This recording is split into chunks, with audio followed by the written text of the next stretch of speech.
जय हिंद, भारत माता की जय। दोस्तों, नेवर से डाई शो का नया एपिसोड और मैं मेजर डीपी सिंह एक बार फिर से हाजिर हैं। इन 2020 many of us saw failures of our plans। और कुछ लोगों को तो मैंने ये भी कहते हुए सुना है कि 2020 को डिलीट मार देना चाहिए।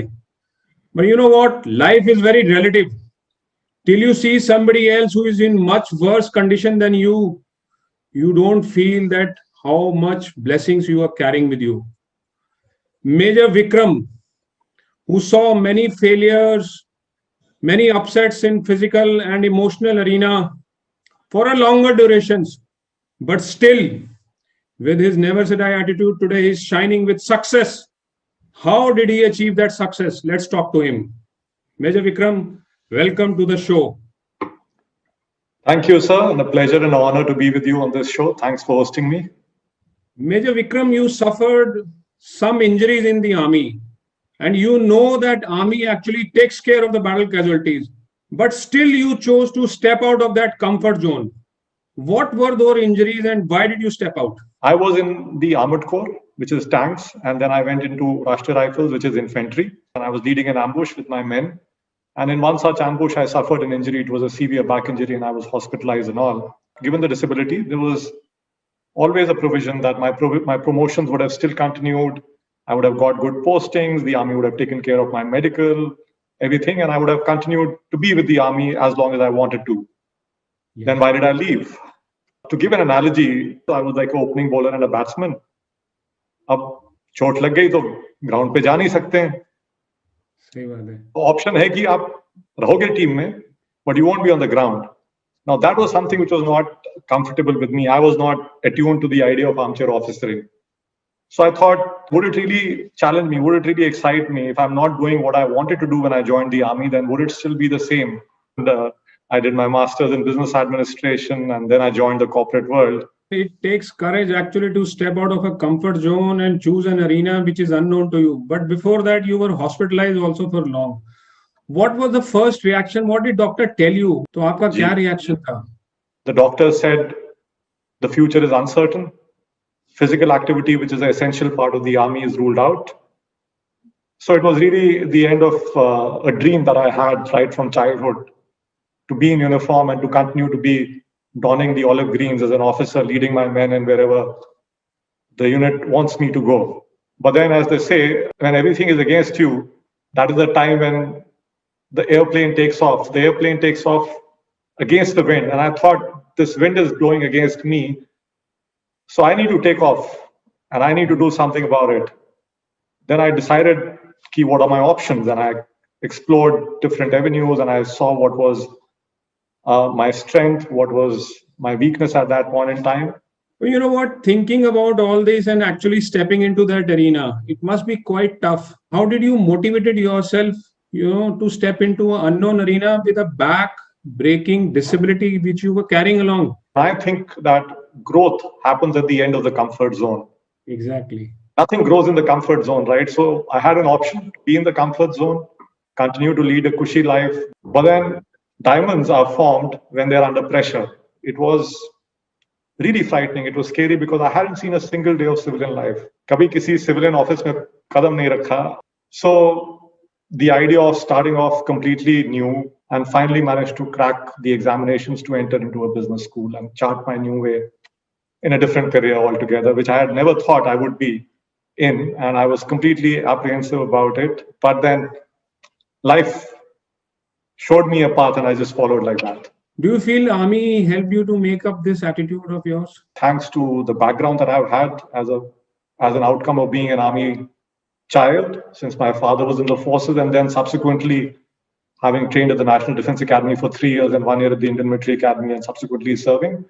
Because what they teach you is something which allows you to flourish, succeed in any field.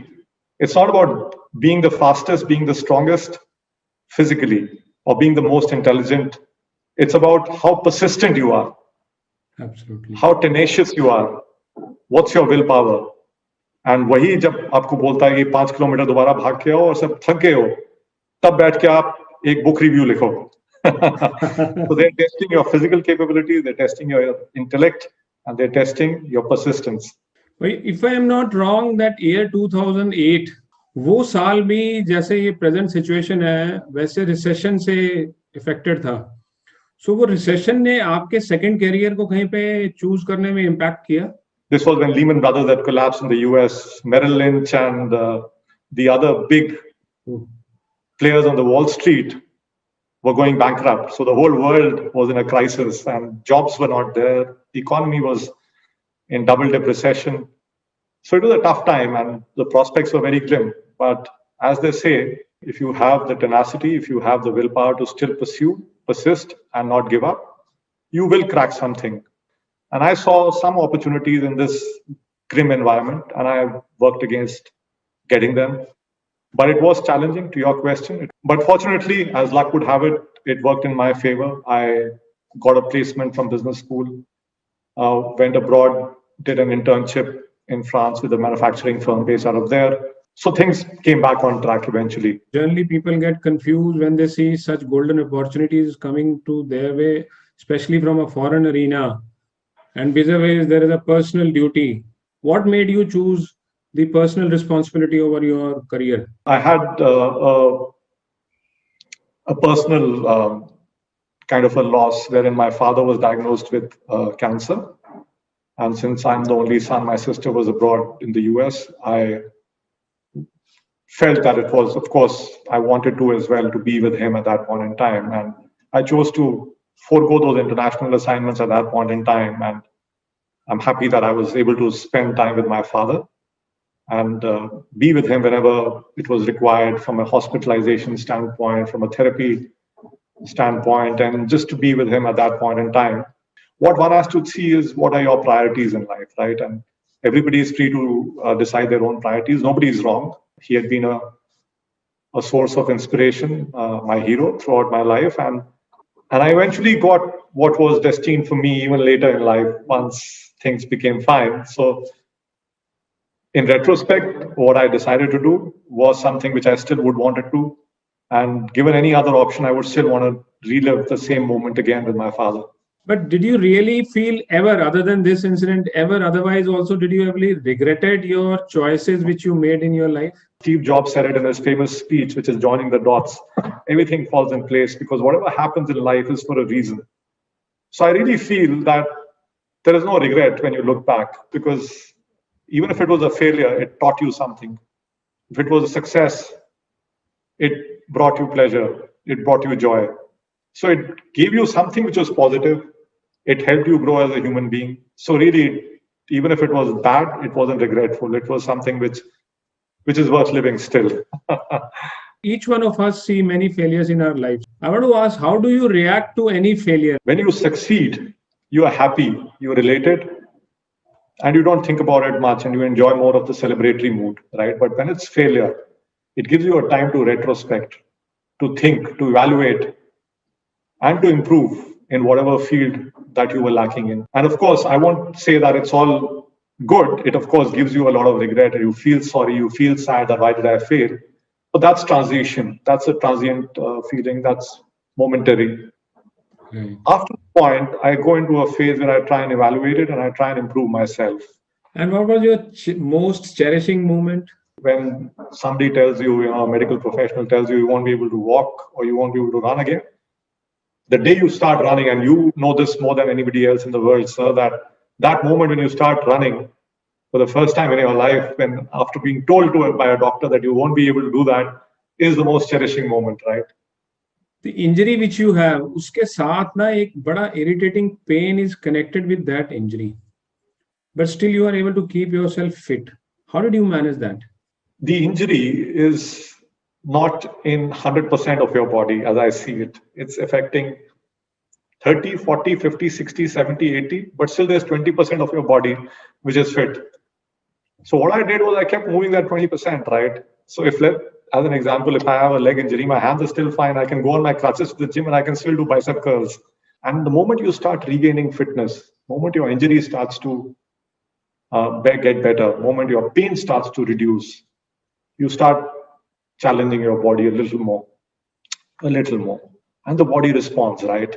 And eventually I was selected to be the brand ambassador for a campaign which was being done by a food brand which is called Sugar Free. So I became the ambassador for their Get in Shape campaign, and I managed to complete a few half marathons both in Delhi and London, where I was based later. For a longer period, you saw a lot of injuries and setbacks, emotional setbacks. But overall, now, after undergoing all this, where do you feel you are standing? Whatever challenge life brings at you, it improves you. So be it a pandemic, be it a recession, be it a depression, be it a physical injury, any challenge which comes to your life, it improves you as a human being because you come out of it stronger if you've been able to overcome it. So my final question to you, sir, is that what is your definition of success?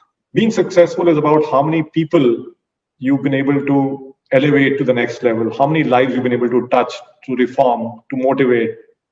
And it could be in whatever capacity, not monetarily, not emotionally, not professionally, but whatever capacity one has been able to do, if you've been able to transform, elevate other human being on this planet, you've been a successful man. And I look at you, sir. By your actions, by your sheer grit, determination, you've been able to influence and motivate so many of us. So you're a successful man, and that's something which I aspire to be. Wonderful, Major Vikram. Great talking to you. So you see, people, life is very relative. जब आप किसी दूसरे की condition को देखते हो तो आपको लगता है कि यार how blessful you are. So count your blessings. Stay focused on your goals and work hard with persistence and grit. और never say die को देखते रहिए because hope and positivity we ensure here. So till we meet next time, take care of yourself. Jai Hind. God bless you. Thank you, sir. Jai Hind.